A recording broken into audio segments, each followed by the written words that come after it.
session. Thank you.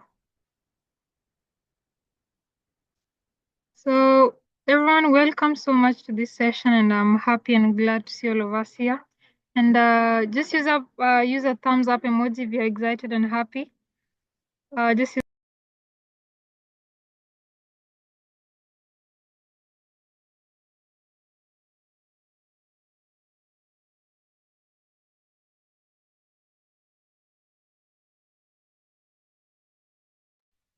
Grace, you're muted.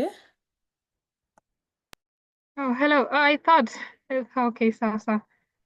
Thanks so much. So I was saying, welcome so much to the session, and I'm so happy. Just use a thumbs up emoji or just any type of emoji to show that you're here and looking forward to having this great discussion. So, wow. So thank you so much. So I see several new people in the group, and I'm also happy to introduce to you one of my teachers is here. I'd invited him a few weeks back, and thank you so much for showing up, Mr. Kamala. So my name is Grace George, and I'll be your host for today on this great topic on Africa's path to sustainable. Oh, thank you so much. On Africa's path to sustainable development. So before we start off, if you're new to the program and maybe it's your first time joining us, just raise your hand. If it's your first time on board, just raise your hand.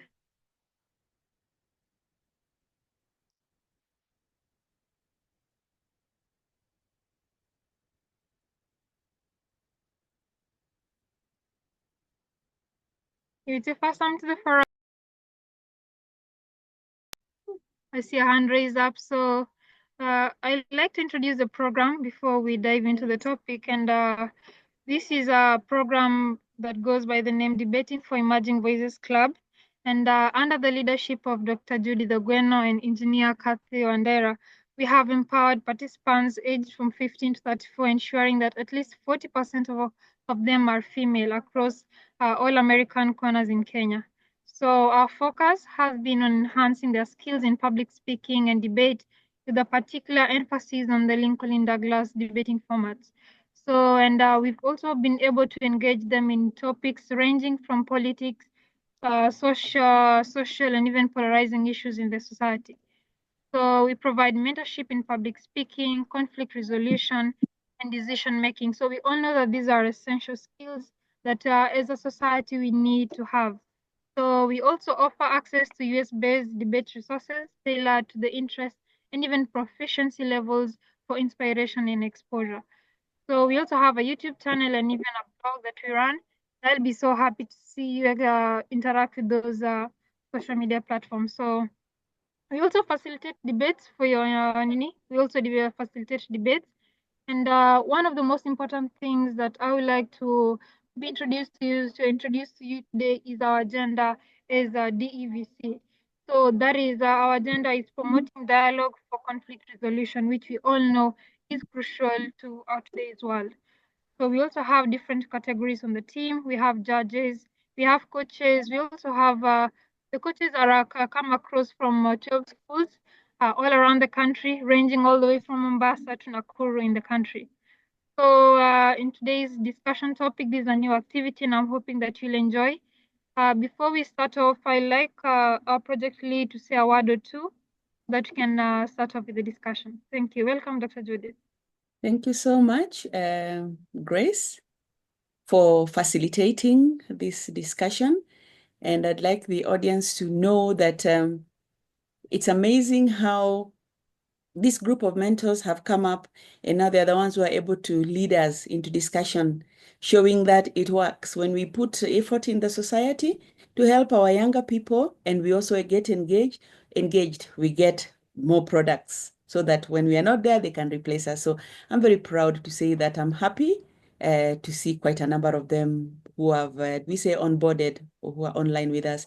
I'd also like to thank the coaches who have trained them. I can see Coach Isaac Mwangi, one of them, their speakers, Dr. Antonine. I can see Coach Lillian and maybe Dennis Geshangi of Karima Girls, among others, and other guests who have joined us. We really, really appreciate. I also see some students who are still in school, And we really thank you for being here with us. And we thank God for enabling us to be here on this particular day. We look forward to having a fruitful discussion. And as we've been given guidance, it's our discussion. It's our discussion, all of us. Also, at some point, we will be given a chance to speak. So, Grace, back to you. And we want to also thank our special guest, who was your teacher, for coming in and joining us. Let's have fun and let's learn from each other. Back to you, Grace.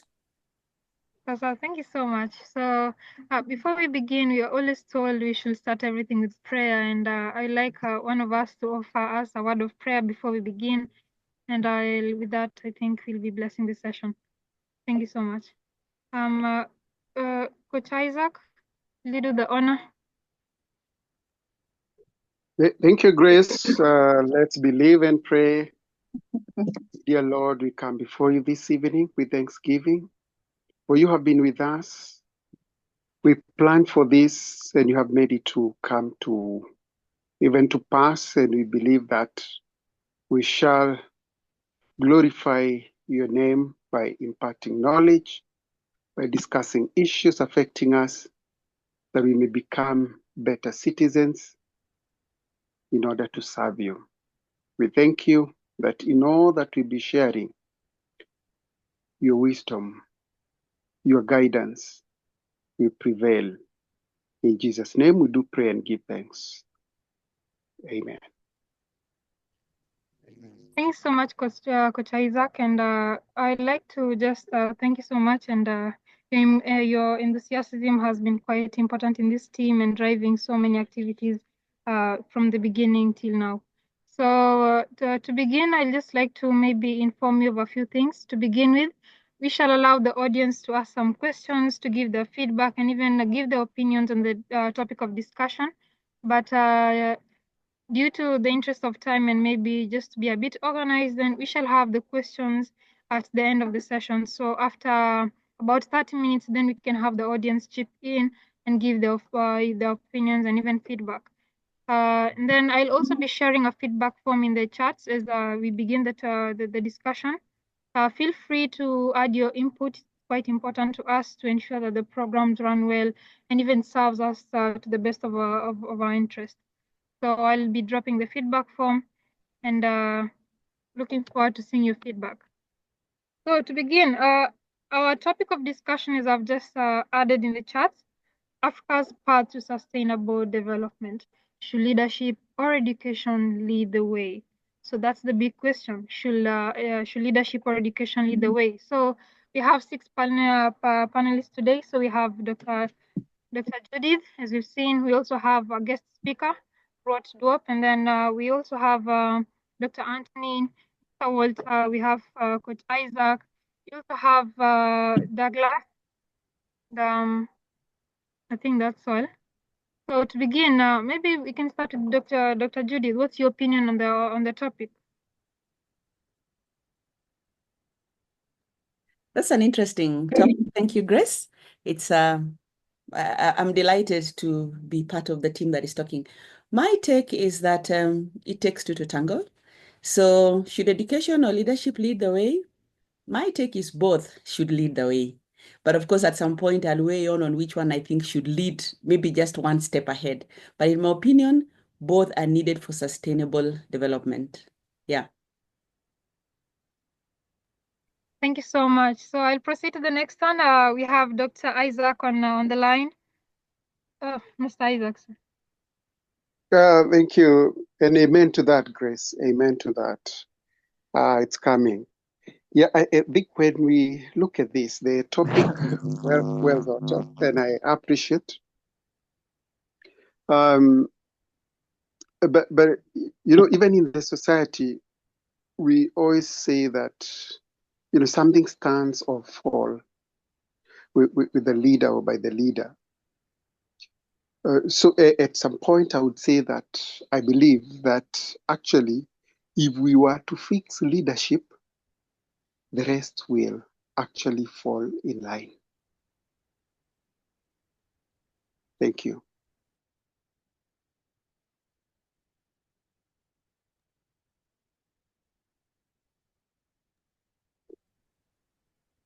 Or was I too short? Grace, you're muted.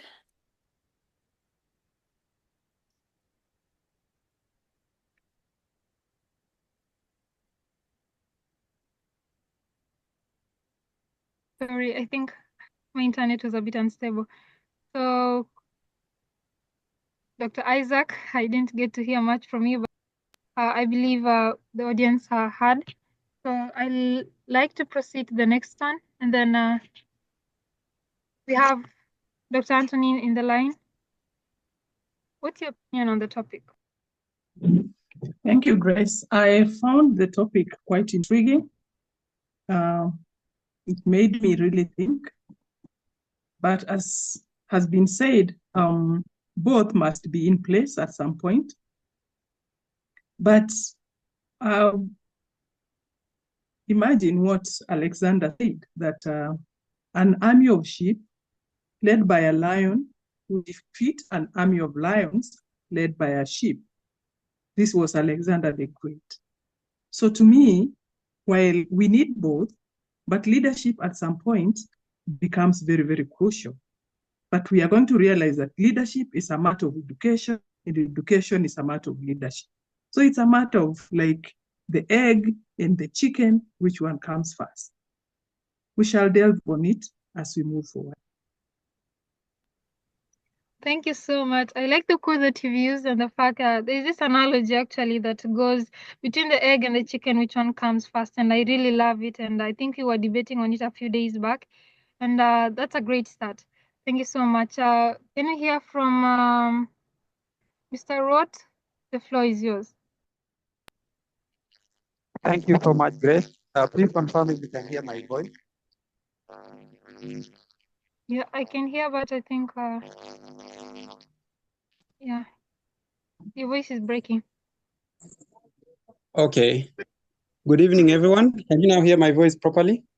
Wonderful. I can hear it now. Okay, thank you. Thank you so much. I feel honored for the opportunity. Grace, for the invitation. My name is Rout Wichar. I reside currently at Duop. I am a teacher of English literature, and I've also contributed to various humanitarian projects here in Duop. And today's topic is really interesting. And just as it has been coined, Africa's path to sustainable development. And I will allude to the Bible and say that where there is no vision, people perish. So just by virtue of the fact that we are saying Africa has a path to sustainable development, Africa is at a lower level, and therefore it needs to progress and move forward. And so my stance or my take would be that Africa needs vision, and that vision is leadership. And so for us to move forward in that path to development, we need a leadership that can drive us forward in order to achieve sustainable development in that direction. Thank you. That's a powerful start. Thank you so much. And I'm glad to hear that. And you've said so much, and pointing back to the Bible, that's powerful. We are people led by God, and it's just powerful to hear you reference back to the Bible in these great topics. So moving forward, let's hear from Mr. Walter. What's your take on the topic? Thank you. I hope I'm clear enough. A quick one. I have two perspectives on this question. Number one, we've always had the question where we ask ourselves that are leaders born or they're made? So if you believe leaders are made, then education should lead the way. Alternatively, if you're an academia like some of us, if you don't research, and through research, you will understand how leadership should be shaped. And that goes what education and academia will be, then leadership should take precedence. But in this case, if we're looking at the current state of Africa, then and towards achieving the sustainable development goals or looking at the Agenda 63, then I think leadership should be the one that should lead the way. Yeah, that is my sort of 2 cents. Thank you so much for the insight, Mr. Walter, and that's quite important to note. So I think I'll pass forward to hear from Mr. Douglas. The floor is yours. Good evening. And I will term it as a complex question because both leadership and development, leadership development, and education are crucial for Africa's development. However, it varies to the specific context and priorities of a country. So, yeah, I'm hoping to talk more about it later in the discussion. Thank you. Thank you so much. So you've mentioned something to do with priorities, and I love to see how that comes out in the topic of discussion, because looking at it, it's a question of priority. So should leadership be the priority, or education should be? Or maybe for others like Dr. Judith, she thinks that both of them are crucial. So I'm looking for. Oh, thank you. So maybe just to mention before we dive into some questions, for those of us who might be wondering what Agenda 2063 is. So Agenda 2063 is Africa's blueprint and the master plan for transforming Africa, which is our continent, into a global powerhouse of the future. So it is the continent's strategic framework that aims to deliver on its goal for inclusive and sustainable development. And that's why I see that it's important for us to talk about these things. First, to achieve the goal, then we have to know our priorities and what should lead the way. So I'll dive into the questions, and to begin, so let me hear from Dr. Antonine. If you don't mind, taking the first question. So in the short and even the long term, which should take precedence for investment? Should leadership development programs or education reforms, and why? Why? Thank you very much, Grace. As I said earlier, this is kind of intricate a bit because we need both. We need good leadership for good education reforms, and we need education for good leadership or leadership qualities. So we realize that the aim of leadership is to develop key programs. So if we cultivate effective leaders, the leaders are able to guide organizations, and they are able to guide, including even education and the policy, that any education reforms would take. So good leadership will help in enhanced decision-making and even strategic management and building a culture of accountability and integrity. So good leadership is crucial for development. Education is also good. Like, I was looking at it like a vehicle. Education is a vehicle that takes you to a place. Within education reforms, you will carry everybody, small and big, including even the leaders themselves. So at some point, at whatever level they are, the level of education they have gained can also be improved so that they are able to manage well. Because in education reforms, we need good teaching, quality programs. We need the education systems to align with the social and economic needs of the people, to encourage critical thinking and creativity. And this needs education, or this needs leadership. So in short, I would say that both areas are very, very crucial: education reforms and leadership. So it's like what I had said earlier. You have good leaders, they will give you good reforms in education. You have good educational policy, they'll give you good leadership, because a well-educated person is conversant, is exposed, is informed. And this will inform the kind of decisions or the kind of policies they will put in place so that the country is able to move forward. I didn't manage managed to read whole of the program on the Botswana, but I read a bit of it. And I found it quite interesting that one small country is able to use whatever they have to improve everybody. And other countries are struggling.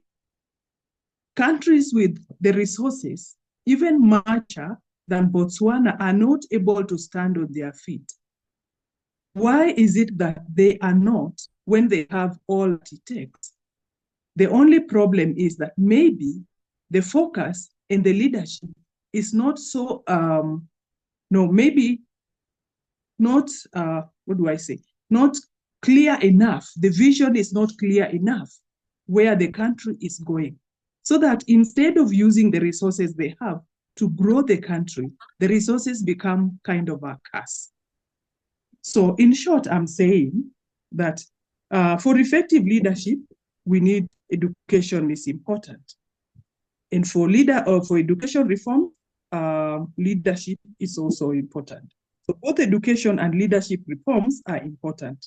They are both related and they are intertwined in a way.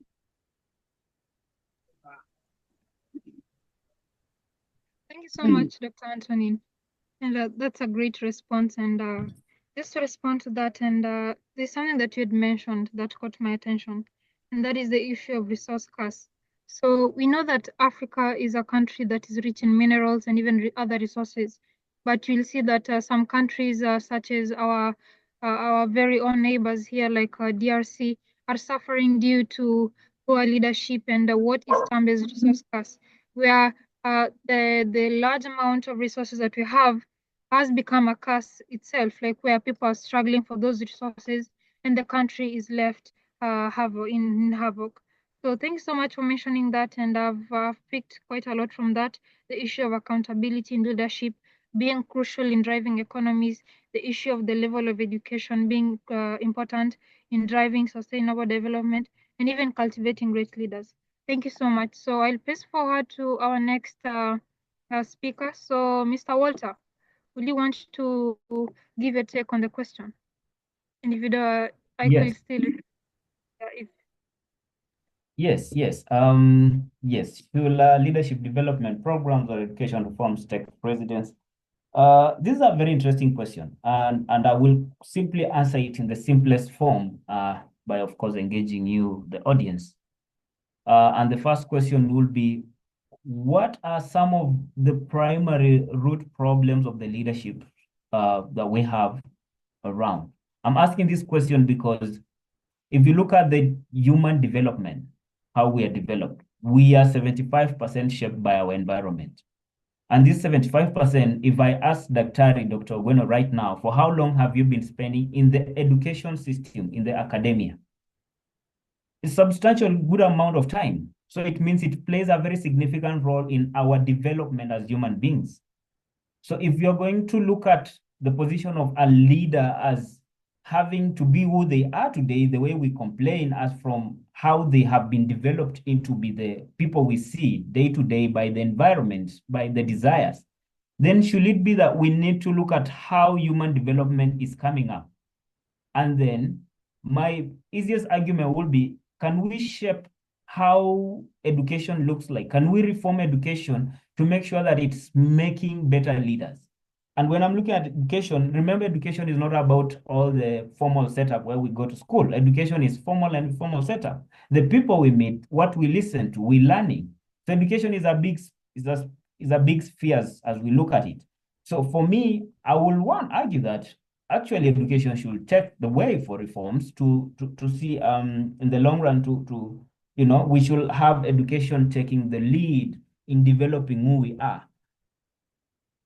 I don't like sometimes when I hear people and sometimes senior politicians, leaders making comments that suggest that education is failing, or rather it's not producing what they feel as the rich and the mighty.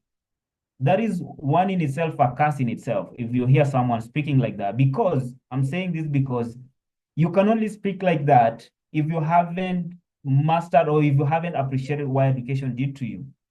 But if you understand what education has done in the human development, then you know that if we reform the education system, we might as well as end up reform the leadership, right? Because as much as we might argue that sometimes leaders are born, we have a quite substantial amount of leaders who have been developed or made. So education should take precedence. Thank you. Thank you so much. You left me smiling, and I don't want to poison the broth. I just want to leave us thinking on a question that you had asked. Can we reform education to make better leaders? That's a question that I leave us to think on, and we shall get back to that later on. Thank you so much. Yeah, so let's move to our next speaker. So, Mr. Douglas, what are your thoughts on the question? Which one should take precedence in this case? As I said, it's a matter of prioritizing. So I would argue, like my take is, we ought to prioritize education reform in the sense that education is the foundation for leadership. Because once you have a strong education system in place, it's able to provide a foundation for developing effective leaders by equipping individuals with knowledge, skills, critical thinking abilities. A good example is Rwanda. Rwanda has been in the forefront in improving its education system, particularly education and particularly I mean primary and secondary education. This will automatically lead to improved literacy rates, of which, as a result, these literacy levels, at the end of the day, we're able to have literate leaders, or in turn strengthening the leadership argument. That's my take for now. Thank you so much for mentioning that, Mr. Douglas. And just to maybe press back on what you said, education being a foundation for bringing up effective leaders. And I think that's really important. And I want you to hold on to that point as we continue the discussion, because I think we can come back to that and see how that is viable and how we can connect it to what Mr. Walter said. And mentioning Rwanda, we all know that Rwanda is one of the most developed and economically stable countries in Africa. And Mr. Douglas has mentioned that the education systems have played a great role. So I shall look for some statistics to get back to you, but I was reading a newspaper some days back, and Rwanda have actually invested several millions into improving the education systems. That should tell us whether education, like investing in education, is something that other African countries should look into. Thank you so much. Let's hear from our next speaker, Mr. Rout. Thank you. Thank you once again for the opportunity. On the question of which should we prioritize, is it leadership or education? Just like you, I've recently read a post where 314,000 teachers applied for 46,000 vacancies that were announced by the government of Kenya as teaching post for the incoming year 2025. So out of 314,000, I mean, out of 314,000, the government only needs 46 of the qualified teachers coming directly from the Kenyan universities who have completed the Kenyan education system, right? So what does that mean? It means that education has reached a certain level in Kenya, and I think that there are so many people who are unemployed today and still have acquired the required level of university education that is necessary for one to be.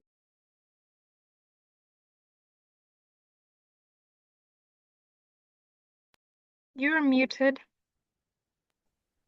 Oh, I'm so sorry. I think I was muted by mistake. Thank you for the reminder. So I was saying I read a post recently announcing 46 vacancies for teaching in Kenya. For those 46, 314 teachers applied. That means that is 314,000 teachers who have been probably out of employment for 4 years, 3 years, or even 5 years, some of them. So, and that really got me thinking when I was researching on this topic. And I think when it comes to this topic, we really need to distinguish what effective leadership means for the African continent and what investing in education would mean. So for me, I would go with investing in immediate measures that are going to have a ripple effect on the leadership of Africa, whether it is at national levels or even at the continental level. Because take the example of even the Rwanda that you mentioned, or Botswana, which is one of the best example of developing countries in Africa. Botswana's success, yes, comes from the diamond mines that they have, but then that could not have been a success if they did not have a good leadership. According to that document that you had shared with us, that I had read before, actually it says that because of the policies that the Botswana government put in place, they are able to use that resource for the benefit of their people. And they have a secure future, and they have a higher GDP compared to all, most of the African countries most of the African countries that we have in the continent today. And even the issue of Rwanda. Rwanda really has developed because of the leadership of Paul Kagame. And Rwanda has very strict policies on corruption and increasing efficiency of its government and transparency of its government for efficient services. So I think, and I believe that we should really think about investing in leadership, targeting leadership platforms at the national levels in different countries in Africa, so that we can rescue all other things. Because without the shepherd, the sheep will never have any direction. The sheep will be scattered. Without the shepherd, the sheep will be scattered. And to salvage Africa, Africa's leaders have to be targeted and have to be effective for anything else to be effective in the whole continent. Thank you so much for the time. Wow, thank you so much. So just one quote, and I think another person has noted that down. Without the shepherd, the sheep will be scattered. I want us to think about that. Well, without the shepherd, the sheep will be scattered. According to Mr. Rout, he says that taking different measures and investing in leadership will enable us to have a good shepherd. We'll be able to drive our goal of attaining effective education systems and make it a reality. Thank you so much. And let's hear from our last speaker on their thoughts on the topic. Dr. Judith, the floor is yours. Mm-hmm. Thank you, Grace. I think I'm the second last speaker because Teacher Isaac hasn't spoken. But talking about in the short and the long term, in the short run, in as much as I believe there should be a synergy between education and leadership for any systems to work, I think urgently, in the short term, we need leadership. And I'm asking myself, what makes a good leader? And I'm thinking, over and beyond educating somebody and giving them knowledge, it's the application of the knowledge. You also need people who have courage to make hard choices. And in my opinion, in as much as we want to reform and we keep reforming our education systems, if we don't have somebody who will make those hard decisions and stay even when it is difficult, then at the end of it, we will lose on everything. We'll lose on our leadership because the leader will be worn out. And at the same time, we lose on our education because things will go wrong.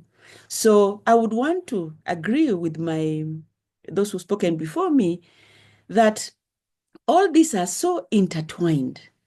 But like he said, without a good shepherd, the sheep will disperse.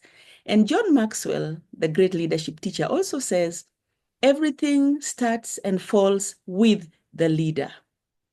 We may have very good educated people, but if they're threatened, or a leader, but if he's threatened by educated people, he will still stifle the growth of the continent or of the nation.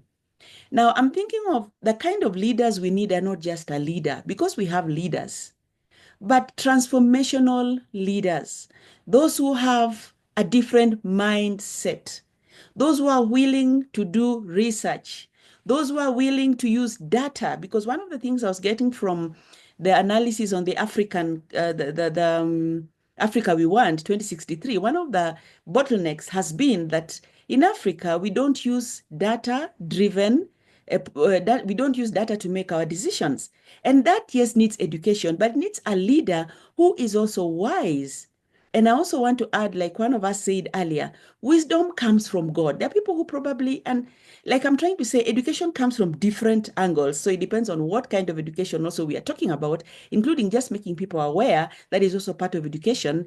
But I believe having stronger leaders will help us in driving policies that have been put in place by people who are educated, the structural changes that we need to give direction, ethics. I may be educated according to the standards of what we say, but if I'm not ethical, no matter how many reforms we make in the education sector, corruption will still thrive because I can always give excuses 1, 2, or 3. Now, to tackle issues like political instability, corruption, resource management, and all that, leadership is crucial. Yet this leader must be educated to know what to do, and a higher level of wisdom may also work in this way. I may be the leader who is supposed to bring in place political stability, but I may not have the know-how. So something within me may help me identify people in the society who can work together with me. And those people may be educated. When you're talking of formal education, they may be educated in those areas. So I'm thinking, in the short run, we need transformational leadership programs. Now, I'm thinking of a school like Safaricom, the Safaricom Foundation. Those of us who've been there are so impressed by how individual students behave like leaders. Of course, it is education to make them who they are, but they've also made that choice over and above that a child will eat, take their plate, and make sure where they've eaten is clear. Simply starting from that level in school, as part of taking leadership as we are being educated, then empowers us. When we talk of Rwanda, I'm told that when President Kagame took over, one of the things he did, he had something done called the purpose-driven country. He had a curriculum for a purpose-driven country. Yes, using his education, he went over and beyond education to think, how can I lead so that everybody now starts seeing themselves as leaders who will be educated so that they can make the country move. So in the short term, and we're listening the other day to the debate of the African leaders, and I listened to them talking about the Africa we want, the 2063, and I thought to myself, yes, our education is wanting, we need reforms, but we need a leader who will drive the agenda. And so the question I'm asking, does it only take education to make a leader? And what kind of education does it take to make a leader? That's my contribution to that sentence, that question. Back to you, Grace. Well, thank you so much. That was so powerful, and you left me with a question like we need leaders to lead in the right direction. We need visionary leaders, and just as the quote you quoted from Mr. Maxwell, everything starts and ends with a leader. So for everything to move forward, we need a leader who will be able to make hard decisions even when the times are demanding. Thank you so much. So Mr. Isaac, the floor is yours. Happy to hear from you. Thank you, Grace. He who speaks last now might, have so much to say or least to say, depending. But when we look at this, actually, and I'm for leadership. leadership, not just leadership, because now when you talk of leadership, we would just say the Europe and other countries, and they're doing so well. But we are talking of this continent of ours called Africa. The other day we had the debate. Baba said that he's a Pan-Africanist. That is, when you look at political and cultural ideology of one united Africa. He had the same ideology from the late Libyan president, Gaddafi. When we move closer, what is Ubuntu? About humanity to others. I am what I am because of who we are or who you are. So actually, it embraces leadership with values. The aspect of humanity, the aspect of compassion. If we had such leaders, they'll be able to look at, hey, this is the cake. How do we distribute? How do we share? So that with that, we have people who are educated and are reformist by nature. We'll be talking of good education system that helps Africa. Currently, as it is, sorry to say, it's good education for the few, and then we lead, or it ends to what you call brain drain. But we need to sit and think of those leaders who will help Africa to develop. So that when you talk of those pillars, we'll see a one united Africa that has education that, emancipate its people from, year in, year out, that song of poverty and the likes. So I believe that if we are able to fix the leadership, then we'll have a beautiful continent, because talk of resources, we have the resources. We are not short of ideas. Africa is no longer what you used to call dark continent. It's a bright one, brilliant. Look at some of the presidents that we had, so many degrees and the likes. But the bottom line is value-based leadership. Thank you. Thank you so much. We need value-based leadership, and something that you had said earlier, we also need people who are educated and passionate about leading reforms. And I think that's that was spot on. And thank you so much for adding on that. So in the interest of time, I'll move to the next question. So what are the greatest obstacles hindering the effectiveness of leadership and education systems in Africa? What are the greatest obstacles hindering the effectiveness of leadership and education systems in Africa? So, Mr. Douglas, would you want to start us off with that question?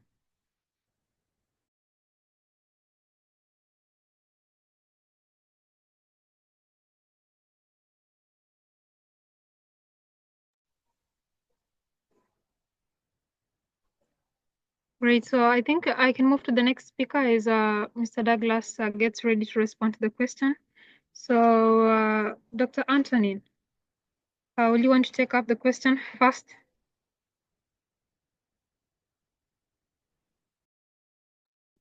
Thank you very much, Grace, and all the other participants. I'm becoming very clever already. So what are the greatest obstacles hindering the effective leadership, education systems in Africa?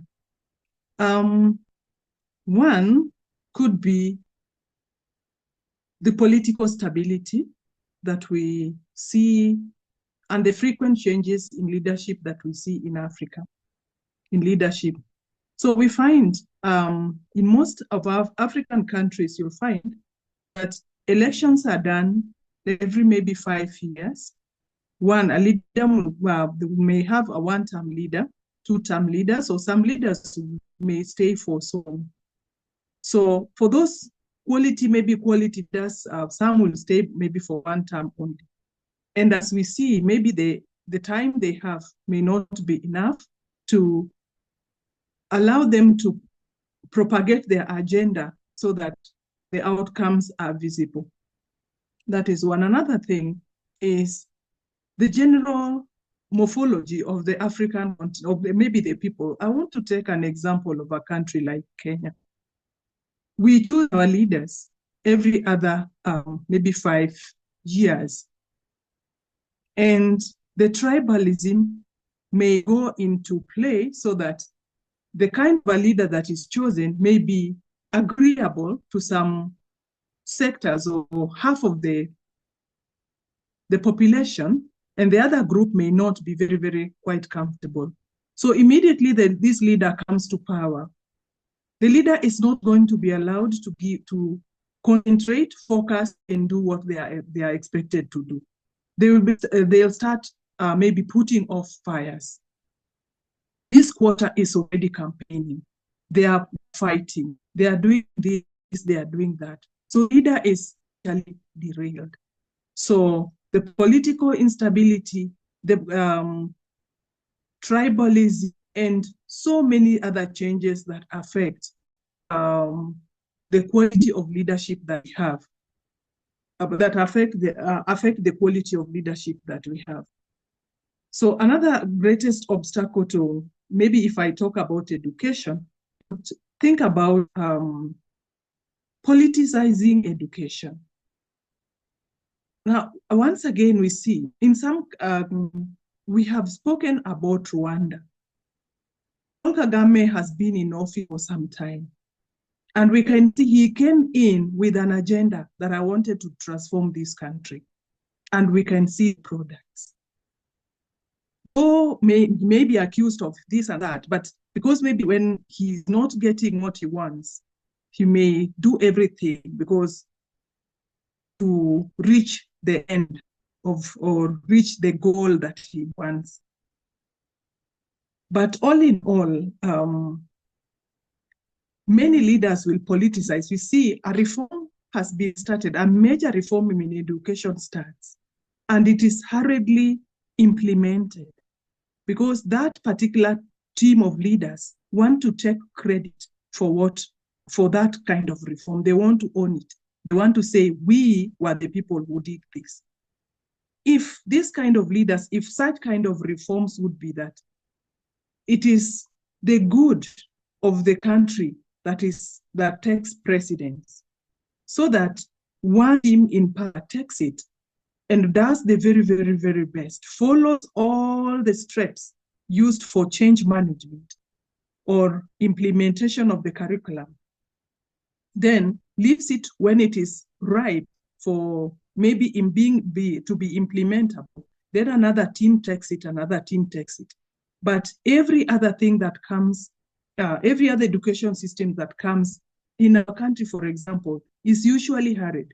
We had a big problem with 844 system of education, where we are told the greatest challenge to 844 system of education was it was hurried, so that the leaders who wanted to leave office when it was properly implemented.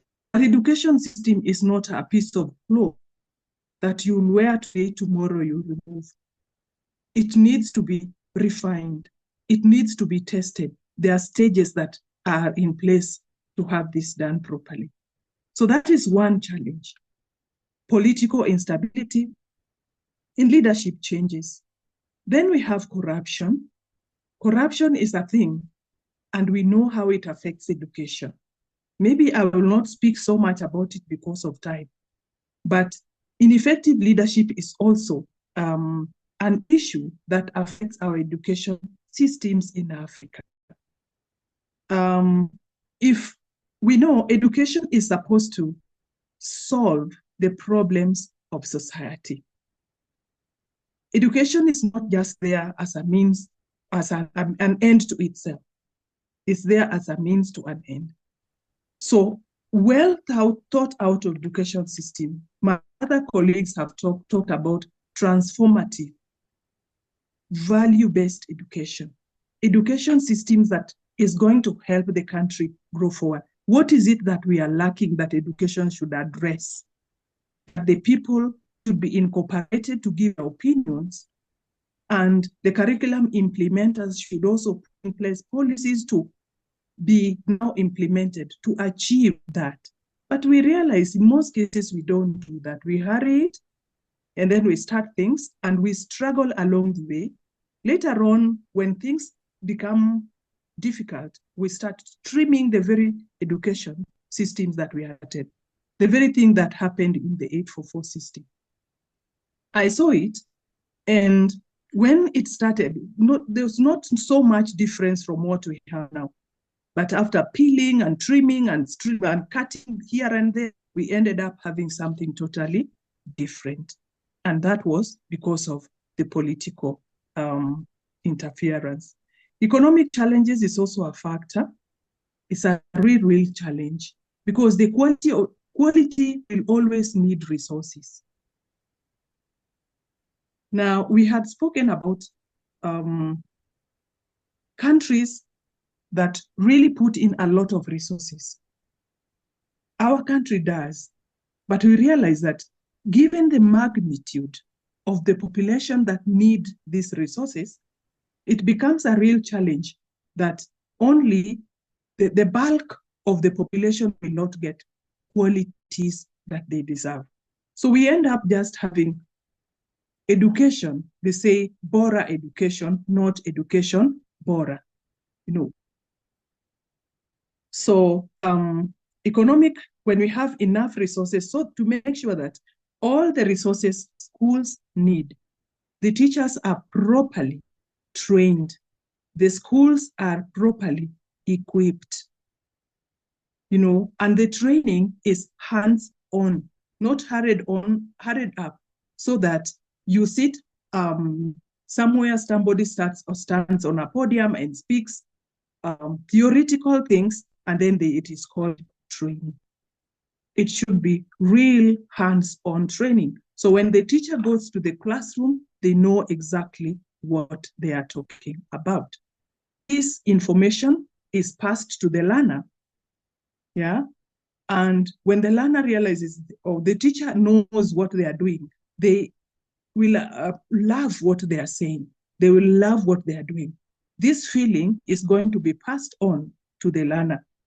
So quality and economic, and let's say the amount of resources that we spend is a real limit or a real challenge to our education sector. So in all, I'm saying obstacles such as basic infrastructure may be lacking, enough resources to get quality and access will affect our education. And in short, then, at the end of it all, our education is not going to serve the very purpose that it is intended to serve.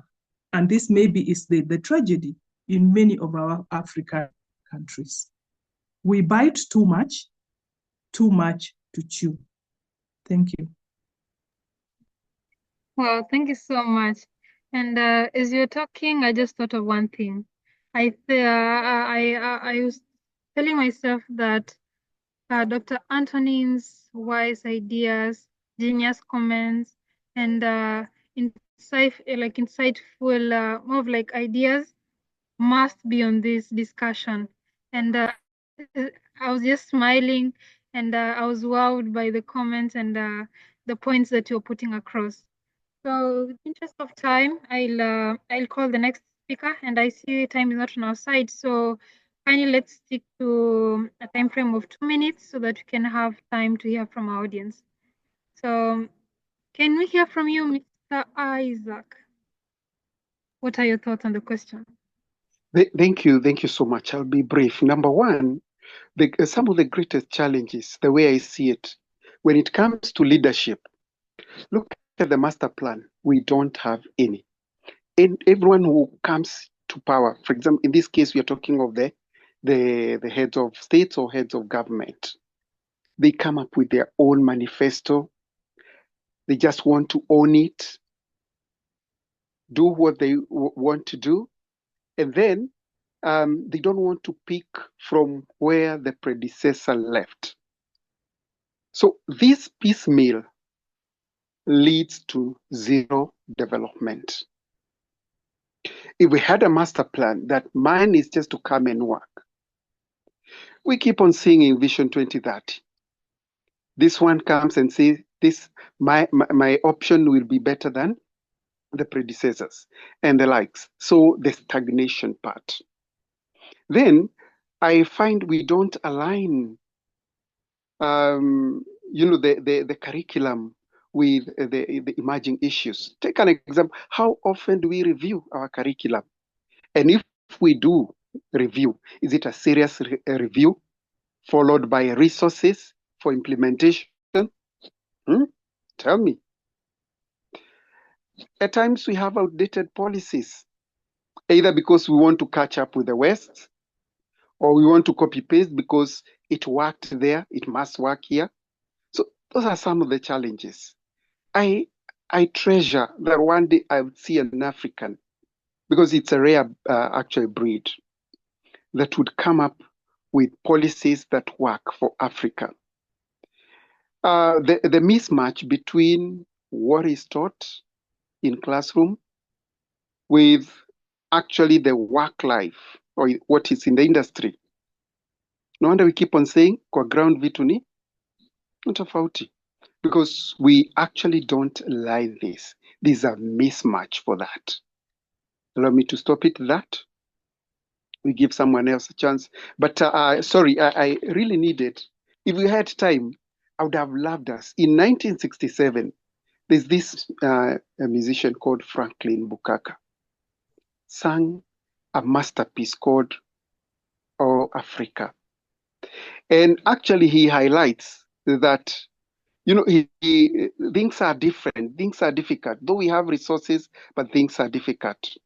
Towards the end, he says, some of those that we voted in, they just went for power and nice cars. Only important when it comes to voting.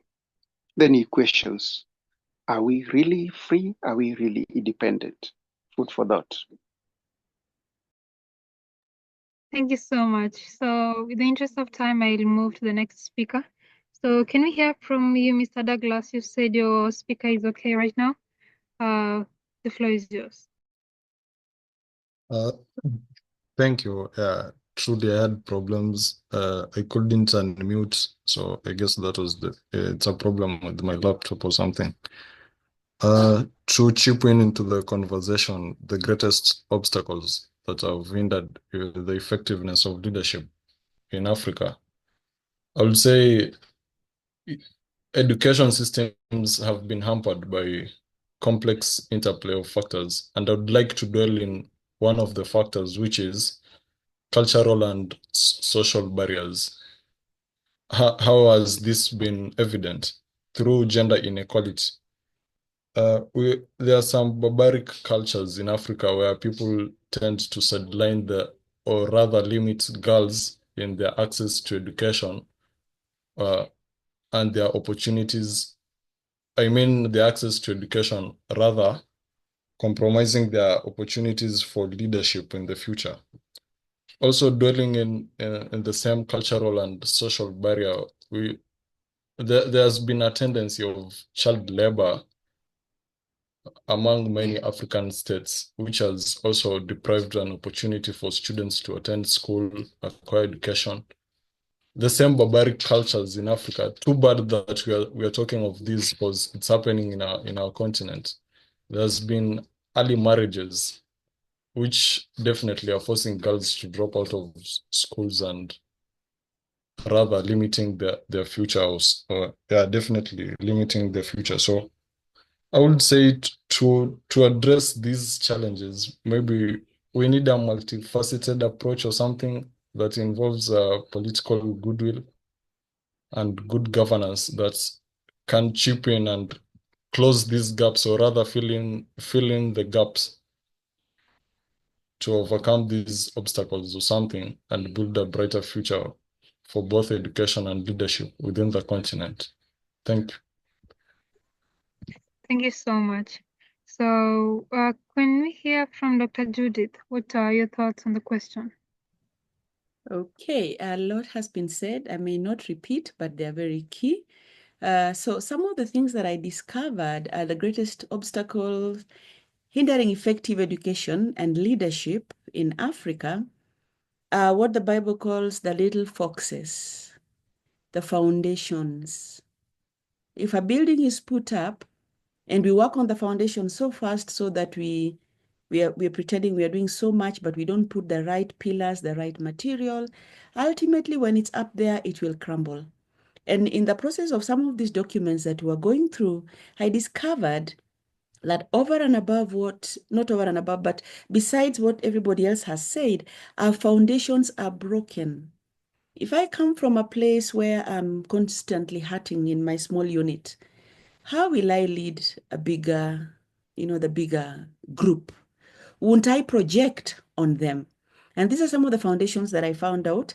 According to the review on the SDGs that have been looked at in Africa in 2021, it says that 288 million children, school-age going children, were out of school. These are the people we are hoping to lead the nation or to lead Africa in the nearby future. The other thing is that in terms of reading, only 28.9% can actually read properly when you talk of literacy and, numerical. And then again, this is of grade 2 and grade 3 in Africa. And then in terms of maths, only 17.8% are getting the concepts. So already those foundations are broken. By the time we are saying these children are going to come up and be the leaders who are coming up there, what are we talking about? Can they understand even the simple accounting? Because those foundations are broken. I see the issue of lack of ethics as another obstacle. That yes, we have leaders, but then we've broken those things that used to hold us together. In our societies, probably we had different names for them. Some were negative, some were positive. But there are things that were holding us so that I respected my neighbor. Simple lack of respect is missing. How then does leadership work when we don't respect each other, starting from the top to the bottom? I'm looking at the CBC curriculum. It is beautiful. I'm looking at the core competencies. That is the making of a leader. You're talking of communication and collaboration. You're talking of critical thinking and problem solving, imagination and creativity, citizenship, learning to learn, self-efficacy, and digital literacy. Honestly, if you couple this with the values that are there, this is the making of a leader. But unfortunately, again, the research indicated that in Africa, about 68% are the ones, take away that now 68%, the rest don't have a training background, right qualification to train. Right now, we are getting to the CBC, in all honesty. Are we prepared in terms of training? The curriculum is excellent. The children are there. In fact, they're there in millions. But are the teachers that are there do they have enough to qualify so that Africa will develop? And all this will lead to leadership, because once the Gen X are gone, the millennials are gone, we'll have the Gen Zs and the alphas in power.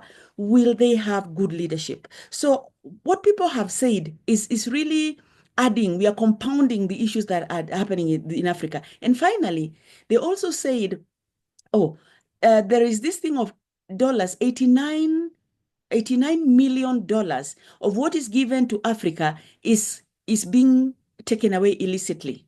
It's disappearing. We are given money, but $89 million is disappearing in ways that can't be understood. That is lack of leadership and managing our finances. And finally, that in Africa, we don't collect data. Like all these things we are saying, if constantly we are doing the work of collecting data, what's happening in our school? Yes, we know the teachers are not adequate, but what's happening on the ground? When is the last time we ever got a State of Nation address in education in our nation? It's something that really concerns us. So I've added to what the others have said in the interest of time, that our leadership And our education systems, really, we need to go to the foundations and build on all that everybody has said. Thank you. Wow, you said so much, and that was great. So in the interest of time, I won't make many comments on that. So let me hear from Mr. Rout. What is your take on the question? Thank you. Allow me applaud Dr. Judith for the wise words that she has said, that Africa's development depends on the foundation that is laid for it to stand firm. And I think Dr. Judith, the Gen Zs in Kenya are very strong, and they are coming up strongly. So maybe the younger ones will be the concern. And thinking of what Dr. Antonine had said, I think the frequent change of leadership is really a concern. We have been up to date with what is happening in Kenya, and the first year was obviously excitement that we have won the elections. That is Dr. William Ruto's government, and then 1 year down, and people are already preparing for elections in 2027. So I think it is a shocking concern, and what Dr. Antonine had raised on a very limited time for leaders to be able to manifest what they plan for the nation is a serious concern. But then I want to really stress on what I think that is Mr. Isaac Mwangi had said, that African nations in particular, I want to appreciate what the African Union has done. Mapping out a blueprint that is Africa Agenda 2063, in which everything done in Africa will be in that direction with that vision. But then I think the problem is when you go down, ukienda sasa kwa ground, vitu ni different. Not all African nations really see themselves in the way the African Union sees itself. So if we have Agenda 2063 in the hearts of different African leaders in different African nations, then I think Africa would be on the right path to development. So I would want to agree that African nations in particular lack a master plan or a blueprint, because a blueprint will mean that you've put into account all the challenges that you have. For example, the challenges that we face in Africa, like challenges in health, challenges in infrastructure, which are given very credible solutions in the Africa we want by 2063. Challenges such as corruption. I was just reading a certain statistic in the African Vision 2063, which says that mismanaged cost Africa $140 billion every year. And that budget is similar to what different African countries invest in their infrastructure projects. So mismanagement equals to the budget we put in infrastructure. So if we only control mismanagement and corruption, that means we'll have invested in infrastructure that would connect Africa double or twice, because we'll be having 280 billion to be able to invest or to be able to prioritize other things that are very important. So I would want to take the position that Africa really needs a blueprint, that we cannot afford to run our nations based on manifestos by political parties, because political parties will come and go. Political regimes will come and go. But we really need to know, as a people in Kenya, as a people in South Sudan, for example, as a people in Malawi or in Botswana, what is it that we want? Maybe in line with what the African Union has for us.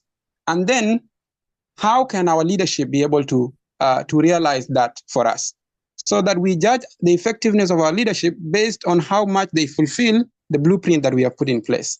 So I think the biggest problem that faces us, our African nations, is that we do not know we have not yet sat down to know what is our challenge and how can we address that challenge by what time, like the way the AU has already put that in place, and it doesn't reach the ground.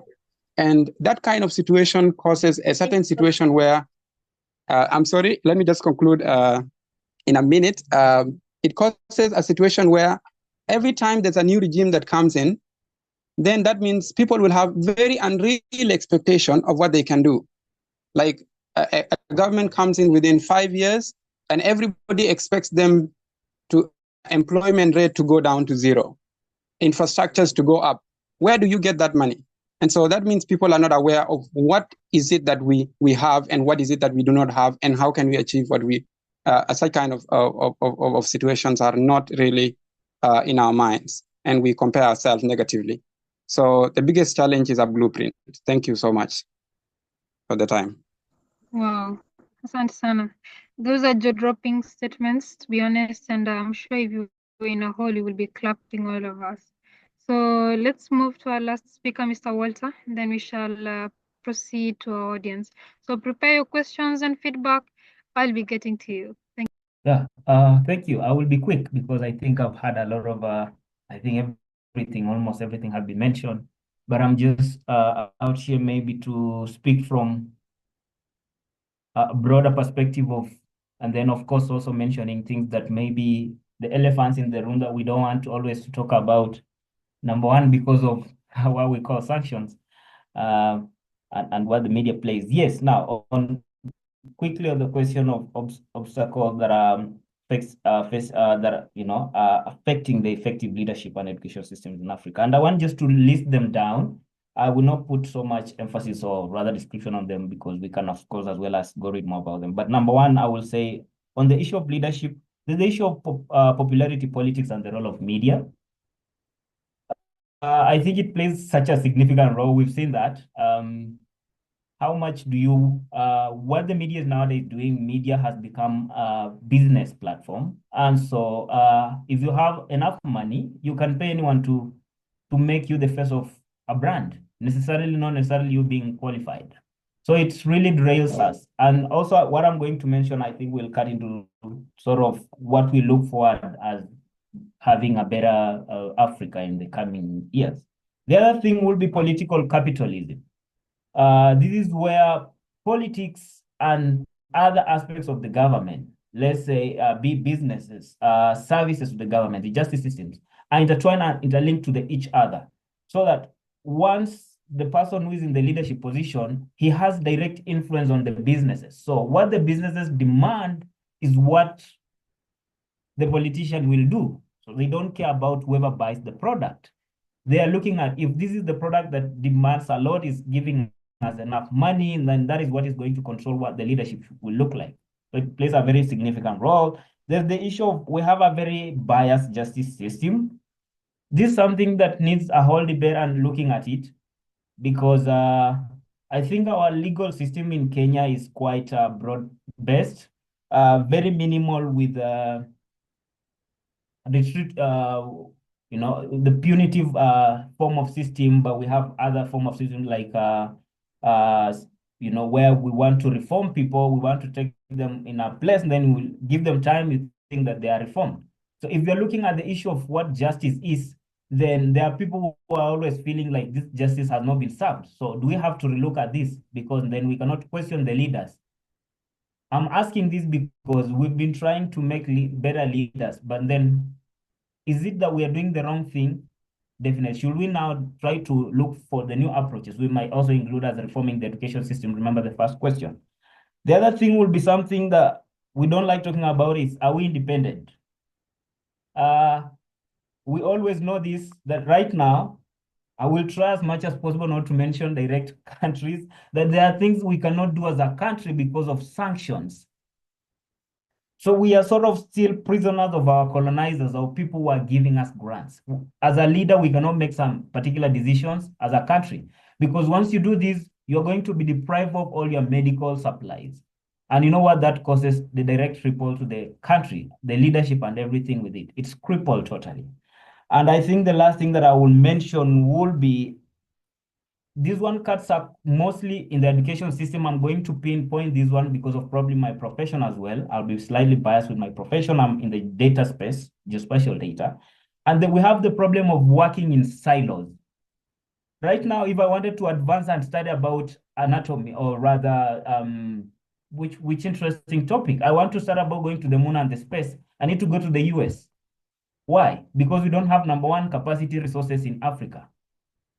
We cannot pull together our hands. We have to get the brightest of students from here, go to the US, go to the biggest universities to learn, think that the resources that we need are the brains, but then we don't have what we need.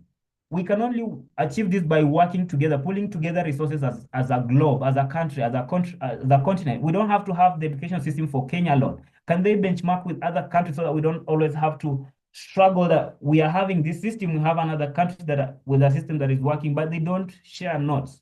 So everyone is staying on their own, and it creates a very big barrier when it comes to knowledge sharing. And this one has derailed a lot. So some of these things, and I think they can really help us. And of course, the last one I will be like, can we relook at the issue of gender equality and inclusivity? Because as much as we are looking at it, right now on this call, I will ask the same question.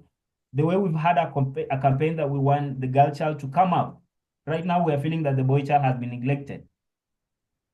So it means the whole approach of the idea was not well researched. So some of these things, we need to relook at them. So if we come together and look at all these issues that I'm just trying to point out, I think we might have a better future. Thank you. That was my time. Thank you so much, Mr. Walter. Yeah, I want to just thank everyone for being with us till this time. I know time is not on our side, and we are probably over time, but thank you so much for waiting. To the audience, if you have any questions, feedback, I also see the chats have great ideas and comments. So I'll urge all of us to run through the chats. We might not have the time to go through each of them, but thank you so much for those of us who added in the chats. So just a kind reminder too, we also have a feedback form. Your input is quite crucial in ensuring that the program runs well. So just feel free to raise your hand, give any comment about your experience, feedback, or a question, or even adding to the opinion. Thank you so much. Yes, hello. Yes, hello. Who is speaking? Yes, Dennis, sorry, I was not able to raise my hand. Oh, it's fine. Welcome. But thank you. I want to appreciate the speakers of today and the organizers of this meeting.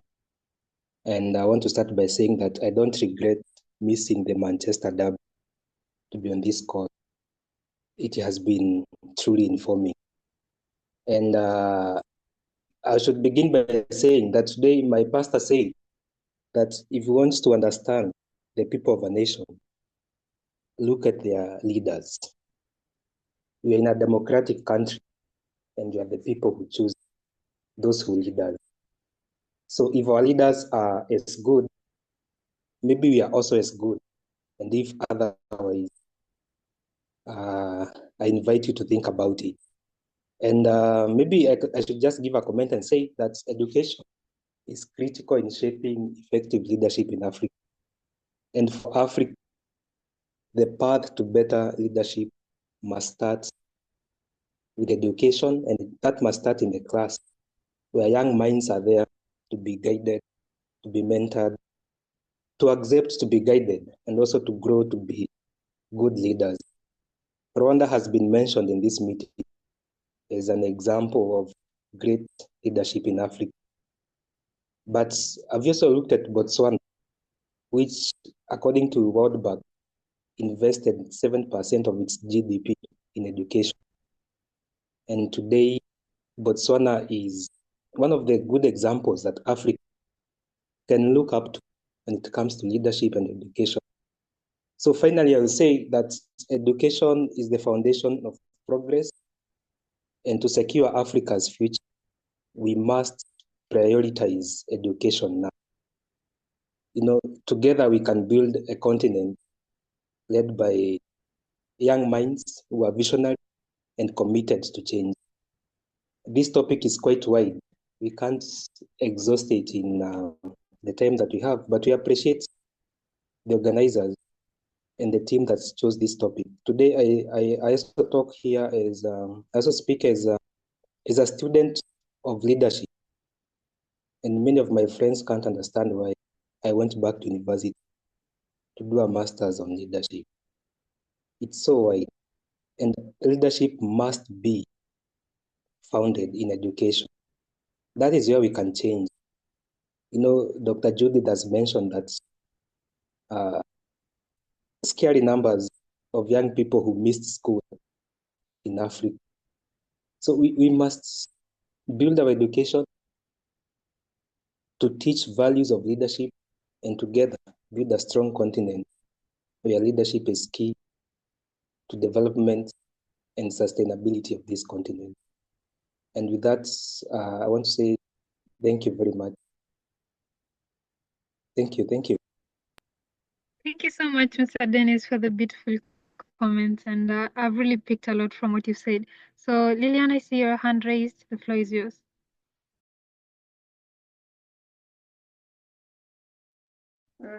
Thank you so much for the opportunity. And just to add on what has been discussed this evening, which has been very informative, by the way, is that, okay, both of us can agree that it can be extremely irritating to hear people of high influential position, people in high influential positions speak in a manner likely to suggest that they are not educated in whatever they are leading in. So that is just to prove that as much as we should have competent leaders, the competent leaders should be educated around what they are leading us on. Now, am I saying that we should now throw away leadership skills and the only recommendation is that you should be academically competent? No, I am not. Because if you're then academically competent, but you're not a leader, you will suffer the possibility of puppeting. So that means that there will be an on-off switch button in you. You will only make decisions not based on what you have assessed, but because of what someone else has done. So it has been an informative discussion indeed, and I am so grateful for the organizers who have made it possible to have it this evening, and that is my take. We should have both education, and the educated leaders should be competent. Good evening. Thank you so much. That was wonderful. So I don't want to say so much, and I just want to thank everyone for making some time to be here. I know it's a Sunday evening and we all want to be with our families, enjoy our evenings before starting off on a Monday. But then you've decided to dedicate this time and listen and even have your input in this beautiful discussion. So thank you so much, everyone. Thank you to our 6 panelists, and your input was quite important, and I believe that all of us have something to take with us. And for our new audience, I'm so glad to see you here, especially my teacher. And just mentioned, he's actually the inspiration for me to choosing this topic. And sometimes back, we were discussing this in a certain class, and I thought, why not have the discussion on the DVC team? So, Mr. Kamala, thank you so much. I will leave Dr. Judith to maybe give us the last word of prayer and maybe the last remarks before we close. Thank you so much. We are just in time. We have 5 minutes, but I'll take a little, just be within that time so we finish at exactly 9. I really want to appreciate the team that has done this. First and foremost, recognizing, like I said at the beginning, that this is done by the mentors, the product of the Debating for Emerging Voices Club. They were high school students. Now they have left school. Now they are continuing with the work outside there. I believe that is good education, and we really appreciate you for the work you've done. I think I could see Douglas, Lillian, Grace herself, Stacy at some point. And then I want to also appreciate the coaches that were there that took care of these students. That was beautiful. Coach Dennis, Isaac, Mwangi, Lillian, Kamilu, and the others. And I would like to also recognize the presence of Geoffrey Kamala, Jonathan Nganga, Kathy. I believe Kathy is a coordinator. Thank you for attending. I know she was busy somewhere, but she's managed to attend. She even made a comment. Thank you, Kathy. Matolo Jr., thank you, Mr. Duop, for coming in all the way from the camp. Thank you, Walter. Thank you, Yvette, a very good debater. Thank you, Zelda. Zelda happens to be the school captain, State House Girls. So I'm sure now that she has listened to this, we should have better leadership even in the institution.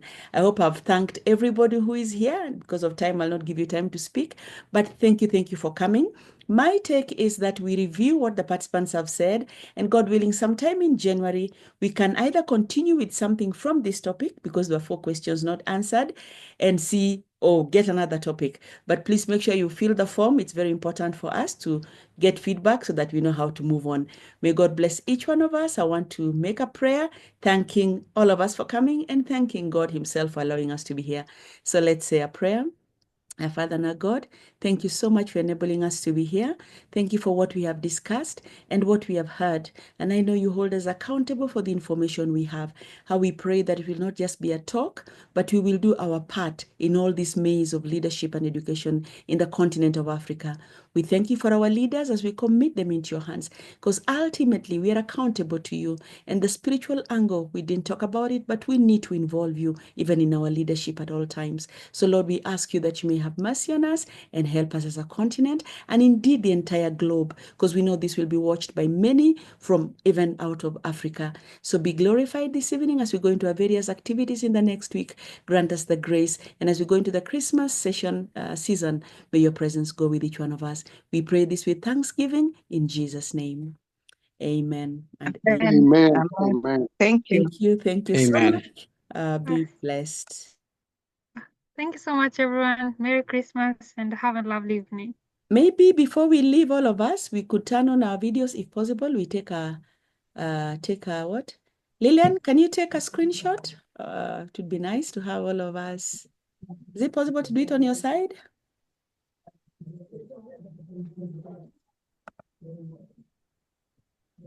Lillian? You're muted. I don't know if you can hear me. Or Kathy, whoever can take a screenshot from your side. Mm-hmm.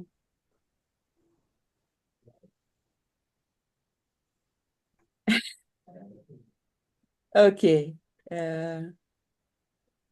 I'm trying to look for it and I can't find it, but I hope somebody has got a video of us, because I'm not getting Lillian to speak. So I don't know whether she can hear me or not. I'll do it manual. You meant Lillian, the coach, Oh, right? there are 2 Lillians. I meant the one who is speaking. Anyway. Oh, okay. Sorry. Screenshot? Okay. Yes. Okay, in a few. Okay. So you can just smile. Yeah. We always smile for the picture. Okay. Yeah, for those who are able. Thank you. Stacy, that's a beautiful smile. Okay, sawa. We are good. Oh, thank you so much. You have 2 Lillians, the coach. Everybody bye. You can say bye. You can turn on your whatever. And now I can stop the recording. And Bye-bye.